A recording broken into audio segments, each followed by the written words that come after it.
कुछ लोग मुझसे पूछते हैं कि दीदी you are so angry and so sad, आपको इतना गुस्सा क्यों आता है, क्या हुआ है आपकी लाइफ में?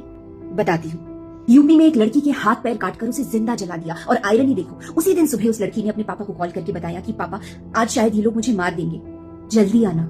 महाराष्ट्र के प्रभानी जिले में एक आदमी ने अपनी पत्नी के जेनिटल्स पर गरम प्रेस दागकर जलाकर उसको मार डाला दहेज के लिए। एक साल की बच्ची जला दी राजस्थान में अपनी माँ के साथ, तो कहीं कुर्सी से बांधकर 3 साल की बच्ची फूंक दी अपनी माँ के साथ दहेज के लिए। तुम भी तो जिंदा हो, तुम्हें गुस्सा नहीं आता? हर साल 88,000 बच्चों का रेप होता है इंडिया में। लड़के कहते हैं कि लड़कियां उन पर फेक केसेस लगाती हैं। हर रोज दहेज के लिए जला रहे हैं लड़कियां और कहते हैं कि लड़कों की जान खतरे में है। तुम्हें पता है वूम वॉर क्या होता है?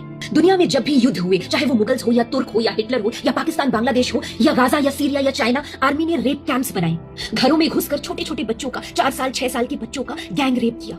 उनके प्राइवेट पार्ट्स में लोहे के चिमटे, पिन्स, जंग लगे हुए क्लिप्स, नेल कटर्स डाले ताकि उनका वूम खराब हो जाए, उनकी नस्ल बर्बाद हो जाए। इसे वूम वॉर कहते हैं। ये आर्मी में भाईचारा, ब्रदरहुड बढ़ाने के लिए एक टूल है, दुश्मन की पुश्ते बर्बाद करने का एक टूल है। ये किया है आदमी ने आदमी के साथ। धर्म के दंगे हो या गली की लड़ाई, उसने अपनी गालियों में और अपनी हवस में हमेशा औरत का ही नाम क्यों लिया? और फिर किसी गटर की गहराइयों से हो या किसी धर्मगुरु की ऊंची गद्दी से उसने पलटकर औरत को ही वैश्या और चरित्रहीन बताया। ये इतिहास नहीं है, आज भी हो रहा है कहीं। मुझे बहुत गुस्सा आता है। तुम्हें गुस्सा नहीं आता? तुमने एप्स्टीन फाइल पढ़ी है? आज भी 117 कंट्रीज में चाइल्ड मैरिज लीगल है। ये सोचकर कि 19 साल पहले निठारी कांड में मारे हुए बच्चों के कातिल को आजाद छोड़ दिया कानून ने। पुकारते होंगे वो मरने से पहले अपने माँ बाप को कराकर। आज भी देख रहे होंगे कहीं से, उन्हें कभी इंसाफ नहीं मिलेगा। ये सोचकर कि हाथरस उत्तराखंड, हरियाणा की मनीषा, कोलकाता की मौमिता, दिल्ली, बिहार, यूपी, कर्नाटका और भी ऐसे लाखों केसेस झूठे कह दिए जाएंगे क्योंकि रेप के 11 दिन बाद सैंपल्स पहुंचाए जाते हैं लैब में।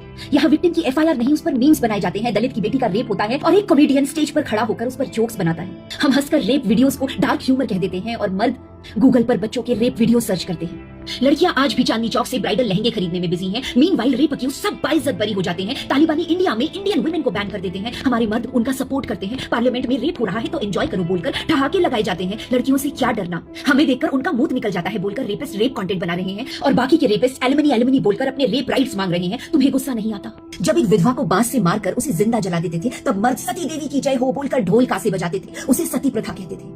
जब डायन बोलकर 100 आदमी एक लड़की को बांधकर सड़क पर जिंदा जला देते थे तब सब चुपचाप नजारे देखते थे, उसे विच हंटिंग कहते थे। जब एक 12 साल की बच्ची के बाल काट देते थे, उसे सफेद कपड़े में लपेटकर नमक भात खाने देते थे, उसे विधवा प्रथा कहते थे। मुझ में खून है उन माओं का, मैं वंशज हूं उनकी। करोड़ों औरतों के नामों निशान मिटा दिए गए क्योंकि वो पढ़ती थी, लड़ती थी, अपने मन का करती थी। मैथ, साइंस, मेडिकल, उन्हें यूनिवर्सिटी में घुसने तक नहीं दिया गया। सोचो कितनी नोबेल प्राइज विनर्स, कितनी एथलीट, साइंटिस्ट, रिसर्चर्स इन्होंने जिंदा जला दी और आज हंसते हैं ये कह के कि what do women bring to the table, कि औरत ने क्या किया है, सब कुछ तो हमने किया है। मुझे बहुत